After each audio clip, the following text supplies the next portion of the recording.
Hey everyone, Grant from Hamina Wireless here. If you've been using some of the recent AI functions within Hamina Network Planner or Planner Plus, namely the ability to automatically scale, automatically scope, automatically draw walls, or automatically draw in attenuating objects such as warehouse shelving into your plans, this video is really about showing you some tips and tricks on how to make some edits after the AI has done the heavy lifting.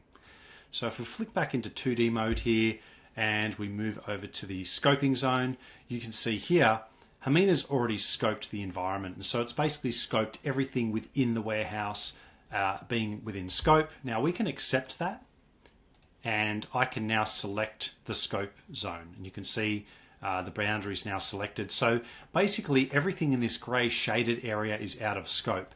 Now let's say for instance I wanted to add this sort of truck area to be in scope.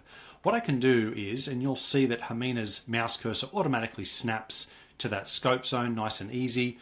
I can click to create a pivot point. I can move down here. I can click to create another pivot point. So now I've got my 2 pivot points, and then I'll create a 3rd and a 4th pivot point here, which I can now click and drag. And then I'll do the same with the other one. I'll click and drag to now very quickly and easily add this truck area to my in-scope environment. So nice and easy to edit your scope zones. The next thing that we can do, we'll just zoom in here, is we might automatically draw in our walls. So we will do that. And you can sort of see here, I've got this, this drywall for the exterior of the building, which is probably not suitable. I probably want to use something like brick or concrete. Now, within Hamina, I can click and drag from left to right, and the blue box needs to cover the entire segment of the wall for it to become editable. So I can now change that to brick.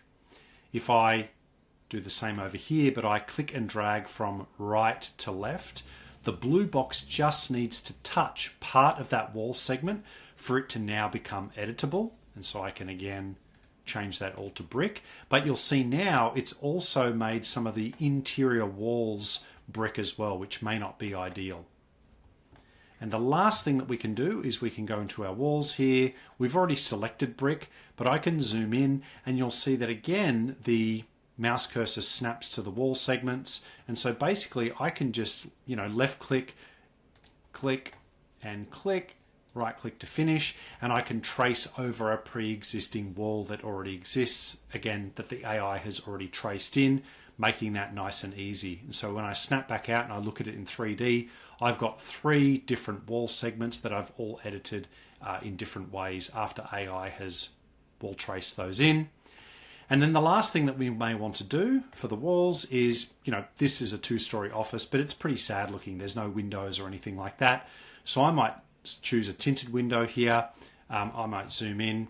If I click on the options panel here, you can see that the window has already got a top height from the floor and a bottom height from the floor, meaning that when I left click, right click, left click, right click, when I insert two windows here, you'll see that because Hamina's already understanding of the context of where that window sits, it places the window and then it automatically gives the brick infill above and below. It doesn't try to insert a window on top of the brickwork or anything funny like that.